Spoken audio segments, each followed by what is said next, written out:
Now we want to get our viewers right to Rome. This is John Allen. He's the editor of Crux, an outlet that covers the Vatican and the Catholic Church. John, you and I have been speaking this morning. I'm just wondering, as the news continues to reverberate around the world, you are there in Rome. What reaction are you seeing, especially considering we would have just seen the Pope on Easter Sunday visiting with people and today absorbing the news of his death? Yeah, Earl, that's exactly right. I think if you're looking to sum up the mood in a word, that word would be shock.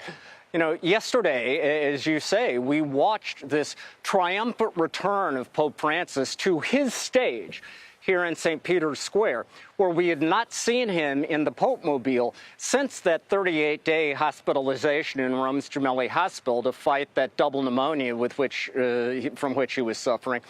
And many of us yesterday thought of this as the Pope's triumphant comeback. As it turned out, of course, it was instead his triumphant farewell. But, you know, as I try to start picking through what today means, Errol, I am struck by the enormous void that Pope Francis leaves on the global stage. I mean, for the last 12 years, it was effectively impossible to have a serious conversation about poverty in the world, for instance, without considering the voice and the activism of Pope Francis. It was impossible to think about armed conflict, whether that was in Ukraine or Gaza or in South Sudan, without thinking about the active engagement of the Vatican and Pope Francis personally. And, of course, perhaps most pressingly for the United States, it was absolutely impossible to have a conversation about immigration policy without thinking about this Pope's special love for migrants and refugees and the way he gently sometimes and forcefully others would press governments around the world, including in a very pointed way the government of the United States, to be more welcoming, more accepting, more open in its policies to migrants and refugees. I mean, all of these issues, which are at the heart of so much global debate, the voice of Pope Francis has been central to that conversation. And I think it will be in the days and weeks and months to come when we realize how much we miss that voice as these conversations continue to unfold, Errol. For viewers just joining us, we are absorbing the news of the death of Pope Francis at 88 years old. We're looking at pictures from Vatican City and speaking with John Allen about what this means and where the world's 1.3 billion Catholics look to next for leadership. And what stands out to me about what you've just laid out, John, is that only Pope Francis was able to elevate some of those issues, to gather the people that you've mentioned, and to push on topics that the Catholic Church had been pressured to make some type of progress on. But what also stands out to me is that despite the fact that he appointed, I guess, 110 of the cardinal electors who will be part of this next conclave to choose a next pope, we shouldn't assume that they will all carry the mantle necessarily. Not all Catholics are the same, as we talk about more than 1 billion people around the world in so many different nations with different interests. So help us understand what happens now as it comes to this process, this very traditional and formal process of choosing the next pope and who that might be.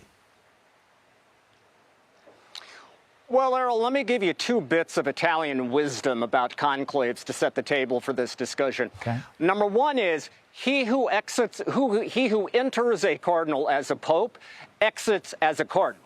That is to say, if you think you know who the next pope is going to be, that guy probably is not going to be wearing the white hat at the end of all of this. The other bit of Italian wisdom is you always follow a fat pope with a thin one, meaning that you don't necessarily photocopy the previous pope as his successor, that often cardinals think this particular style of governance, this particular agenda, has had its day in the sun. In the case of Pope Francis, his approach to things has lasted 12 years, and often they are in the mood for a change. All of this by way of saying that conclaves are where confident expectations go to die.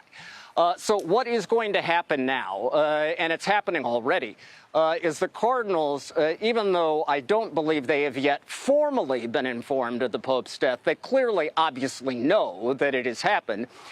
They are if they're not already here in Rome, they are making their travel plans to get here. They will shortly begin what are known as general congregation meetings. This is where all the cardinals who are physically present in Rome come together. Their first order of business will be to set a date for the conclave itself, probably in about 2 weeks or so.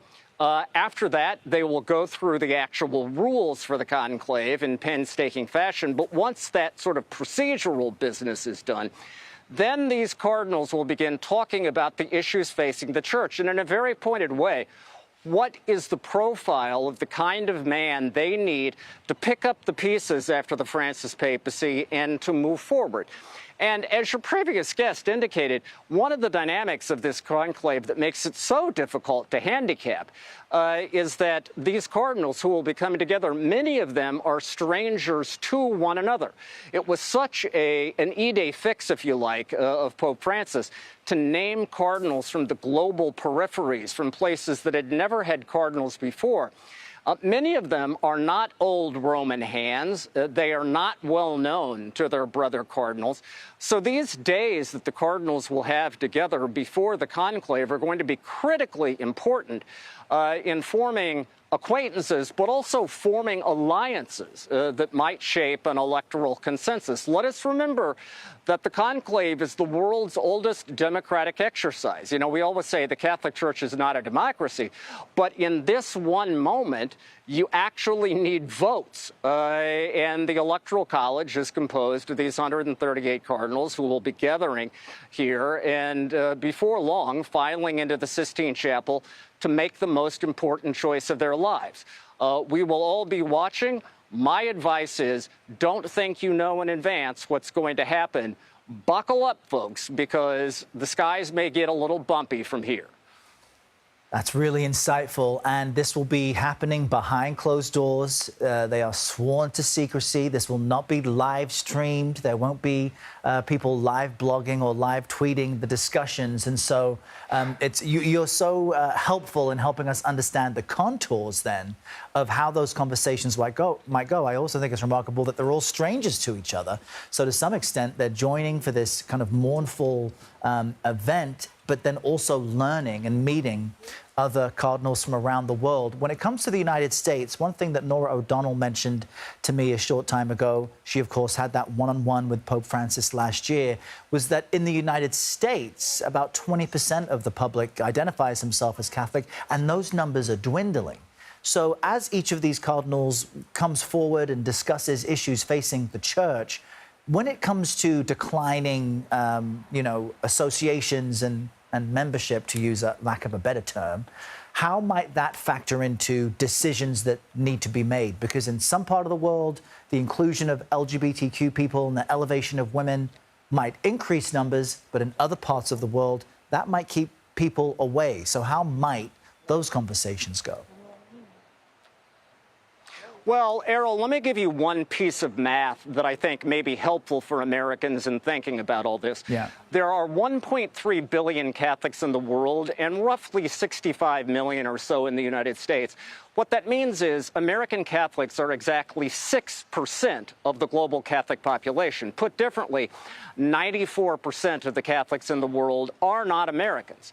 And so if we go into this thinking that American issues, American expectations, and American priorities are going to dominate the process, you know, we're making a fatal mistake from the very beginning. The Catholic Church is a global family of faith, and 2/3 of the Church's following today is in the Southern Hemisphere. So Catholic energy, Catholic leadership these days isn't just coming from the United States. It's coming from Africa, and it's coming from Latin America, as we saw, of course, triumphantly with Pope Francis. It is coming from Asia and from all other parts of the globe. So what you're going to have, and that's what makes this conclave at once so fascinating and also so difficult to get ahead of, is you have the priorities and the interests and the dreams and the hopes, not just of one corner of the world, but the entire planet in miniature, coming together in that ornate chapel, in the Sistine Chapel, and trying to figure out what kind of man can possibly satisfy that bewildering cocktail of aspirations and dreams. That is an exercise that, frankly, Errol, I will confess, I get down on bended knee every day and thank God I don't have to make this choice, because it's a pretty complicated piece of arithmetic. John, I think that's one of the most important details our viewers should keep in mind as we all absorb this news and think about what comes next. The Catholic Church truly is a global organization with more than 1 billion people to consider as it makes any change. And of course, it's steeped in centuries of tradition. John Allen joining us from Rome with your insight. We appreciate you, John. Thank you so much.